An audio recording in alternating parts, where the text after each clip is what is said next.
У мікрааўтобусе, што перакуліўся ў Батуме, былі менавіта беларускія турысты. На жаль, 2 з іх загінулі.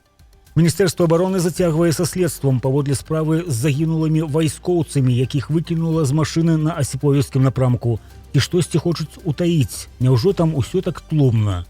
Ад такога жыцця зап'еш не на жарт. Беларусаў ужо не задавальняе слабы алкаголь, яны імкнуцца да больш хуткай і глыбейшай нірванаю. Не трэба завальваць трупамі беглых, Беларусь! Старуха з касою для Азаронка і Дерманта. Яны перайшлі мяжу. Такія смяротныя грахі не прабачаюцца ні на зямлі, ні на небе. Ужываць беларускія мясныя прадукты становіцца ўсё больш небяспечна. Нядзельны дзень, адпачынак з наборам станоўчых эмоцыяў. Хацелася б, каб так і было, часцей. Таму падабралі для вас навіны з больш пазітыўную афарбоўкаю. Хаця, канешне, выходныя не падстава, каб сыходзіць ад праблем. У Грузіі працягваецца расследаванне трагічнага інцыдэнту, што адбыўся на перакрыжаванні батумскіх вуліцаў Зураба Гургеладзе і Важа Пшавелы ля універсітэту мастацтваў у суботу раніцою. У выніку загінулі 2 асобы, яшчэ 7 чалавек пацярпелі праз траўмы рознай цяжкасці. Відавочцы распавялі, што легкавы аўтамабіль на велічэзнай хуткасці спачатку ўляцеў у мікрааўтобус, у якім знаходзіліся турысты з Беларусі, а затым легкавік адкінула ў будынак. Удар у аўтобус быў настолькі моцным, што людзей проста павыкідала з транспартавага сродку. Міністэрства ўнутраных справаў Грузіі распачало расследаванне інцыдэнту па артыкуле 276, які абагульвае 2 правапарушэння: кіраванне ў нецвярозым выглядзе і дарожна-транспартавае здарэнне. Міністэрства замежных справаў Беларусі пацвердзіла, што тыя 2, якія загінулі, былі грамадзянамі Беларусі. Ахвярамі стала жанчына 1983 года нараджэння і мужчына на 20 гадоў старэйшы. Яшчэ 12 чалавек дастаўленыя ў лякарні.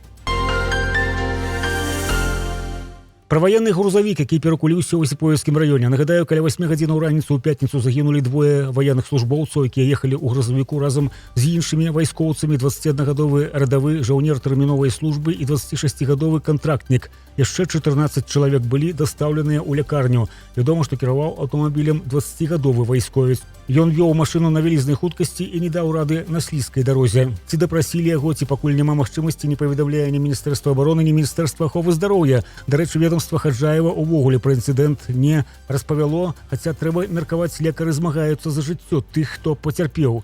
Пры тым, што падрабязнасці гісторыі турбуюць краіну, яны бы вады ў рот набралі. І на вечар суботы аніякай новай інфармацыяй не падзяліліся. Магчыма, штосьці даведаемся да нашага вячэрняга выдання, у якім запланаваныя вынікі тыдня.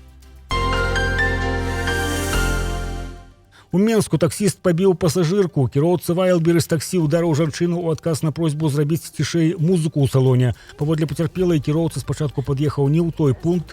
Тэлефанавання ў тым, хто замовіў машыну, не было. Аўтарка інфармацыі піша, што скінула яму фотаздымак, дзе яны знаходзяцца. 15 хвілінаў згубілі, і калі нарэшце паехалі, раздражнёны кіроўца бы спецыяльна уключыў на ўсю моц музыку. На ветлівую просьбу пасажырак хам адрэагаваў рэзка: «Закрый рот». Прычым у яго быў вельмі моцны акцэнт. Я фіксавала ягоныя дзеянні, кажа пацярпелая. Ён пачаў паказваць сярэдні палец рукі і брыдка лаяцца і старацца забраць тэлефон. Калі апарат ён выбіў з маёй рукі, я нахілілася, каб падняць тэлефон, і атрымала удар па твары. Прадстаўнікі сэрвісу Вайлберыс таксі прызналі віну свайго супрацоўніка, назваўшы ягоныя дзеянні недапушчальнымі, і адназначна паведамілі, што гэты кіроўца будзе заблакаваны ў сэрвісе. Але ягонае імя і галоўная нацыянальнасць не называюцца.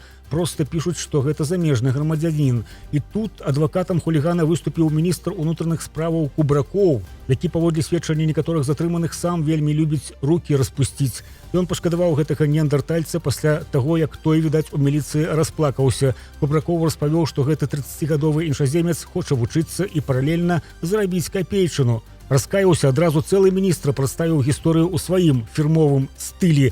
Дзяўчына гэтая блогерка і хацела злавіць хайп. Кубракоў выдаў неміручае. Аступіўся чалавек, раскаяўся, і трэба даць яму шанец.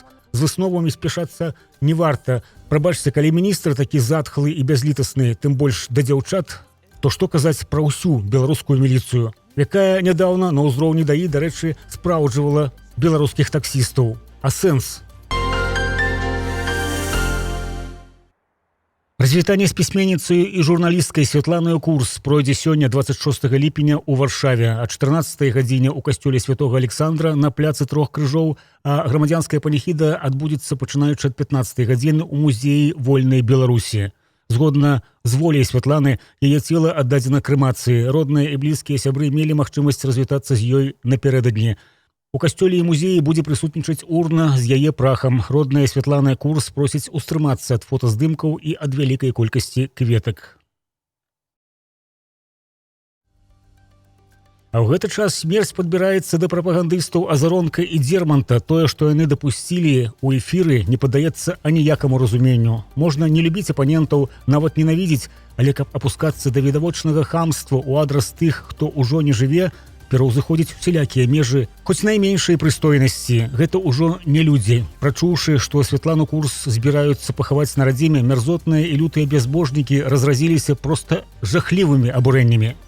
И тут беглые нас решили трупами завалить, скажем так. Тут какую-то новую такую идею придумали. Они там, понимаешь ли, на экстремистском ресурсе собирают бабки на то, чтобы сюда переправлять и захоранивать в земле своих, значит, людей. Вот она предала свою землю, свое Полесье, она там вроде как с Полесья происходит. Но выбрала, и все. Какое возвращение? Какая там труна через границу? Нет, нет. Наша земля, святая Белой Руси, отторгает таких людей. Не, Святлана Курс не з Полесья, не падрыхтаваліся. Святлана, якая мела псеўданім Ева Вежнавец, нарадзілася ў Любаўскім раёне Менскай вобласці. Хаця, якая розніца? Спадарня Курс зрабіла для Беларусі значна больш за свае 54 гады, чым гэтыя гралапаны пустабрэхі. Вельмі танныя асобы.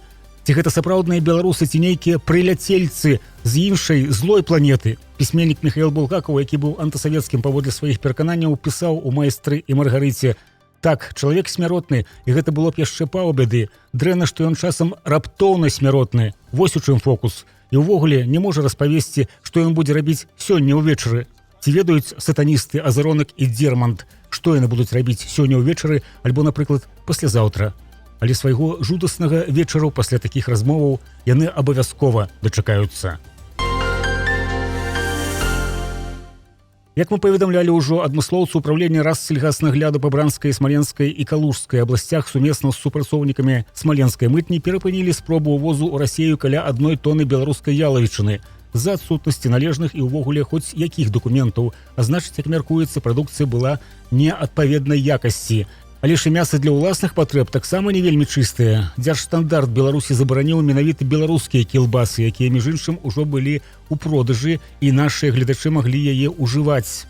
У рэестр небяспечных вырабаў трапілі салёны прадукт з часначком сельскагаспадарчага дачэрняга прадпрыемства «Авангард» рэспубліканскага унітарнага прадпрыемства Магілёўскае аддзяленне беларускай чыгункі. Яно знаходзіцца ў вёсцы Сумарокава Магілёўскага раёну. Таксама выраб смажанага з мяса цыплятаў бройлераў з Кобрана. І тое ж кобранскае прыватнае унітарнае прадпрыемства «Мясны статус» вызначылася яшчэ ў адным факце. Усюды знойдзеныя бактэрыі групы кішэчнай палачкі, акрамя таго, не ўказанае ўтрыманне тлушчу і энергетычная вартасць. А ўлады яшчэ казыраюць пракурорскімі ды дзяржкантролевымі праверкамі ў АПК. Што не кажы, а да кожнага слупа пракурора не паставіш. І атрутная прадукцыя спакойна ляціць у крамы.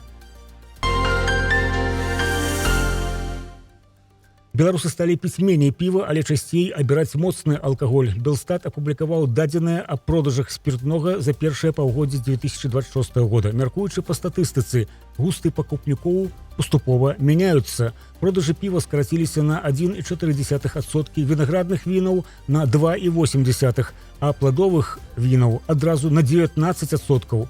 Затое вырас попыт на лікёры, якія дадалі амаль тыя ж 19%, а таксама на каньяк, брэндзі, гарэлку, шампанскае і слабаалкагольныя напоі. Адначасова працягнулі расці і кошты. За год алкаголь у сярэднім падаражэў амаль на 6%. Літр гарэлкі зараз прадаецца ў сярэднім за 27 рублёў 36 копеек, піва амаль за 5 рублёў 72 копейкі, а за каньяк патрабуюць ужо больш за 55 рублёў. Такім чынам, нягледзячы на падаражанне моцнага алкаголю, беларусы не сталі яго меней піць. Жыццё не цешыць. Гэта ўсё, што мы сабралі для вас на раніцу нядзелі. Заставайцеся з намі і падчас вечаровага эфіру, а там у нас аналітычнае падсумаванне падзеяў перадапошняга тыдня ліпеня. Спадзяемся, атрымаецца цікава, каб вас не расчараваць. Да сустрэчы.